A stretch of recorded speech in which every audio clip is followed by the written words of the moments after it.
My name is Joey Potgieter. I'm the fourth generation on this farm. Since my granddad bought this farm in 1931, this is the first year where there is no ostriches on this farm. The rains have been good, but vast swathes of land around Oudtshoorn, which should be full, are eerily silent.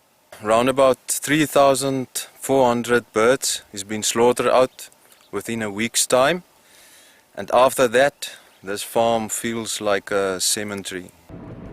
40 farms suffered a similar fate after the H5N2 virus was first detected here in April. 37,000 birds have been culled, a total export ban on ostrich meat is in place, and movement is restricted, bringing a thriving industry to its knees. And at this stage, I really don't want my female birds to lay an egg because it's a problem for me at the end. I don't know where to go with the chicks. 20,000 families depend on the ostrich industry for their livelihood, and jobs have already been lost. But the devastating knock-on effects extend well beyond the industry itself, impacting on other sectors such as tourism. If you take the ostrich industry in the region, it produces about 60% of the region's economy.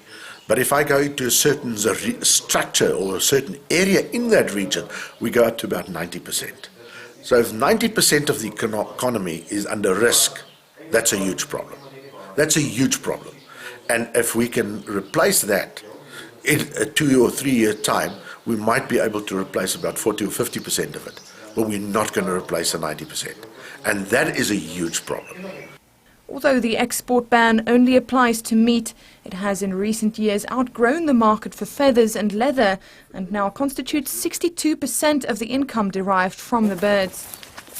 Aubrey Ferreira may be considered one of the lucky ones, but for farmers like him who escaped the culling, there is a serious downside.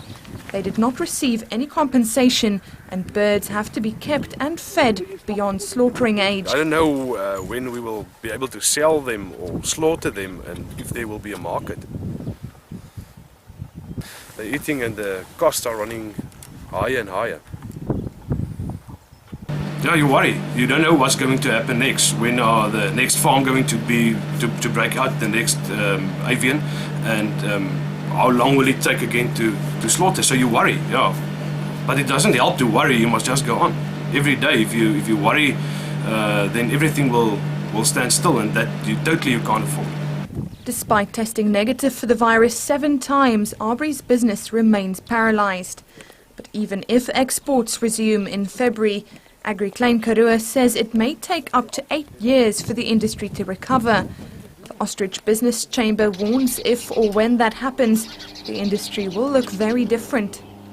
And so we'll see a quite different type of industry. I think with stricter requirements that our producers will need to adhere to, and I think that will be also seen in the prices realized for products. In the meantime, hundreds of farmers are hoping and praying the worst is over so they can try and salvage what is left of their businesses and the region's economic recovery can start. I'm a bit uncomfortable. Normally I'm not a negative person, but I've got a feeling in my body that's not good. And the short word is I'm a bit worried for the ostrich industry if we think about the chicks that's going to hatch out of this hatchery within the next 6 weeks. Aletta Gardner, Eyewitness News, Oudtshoorn.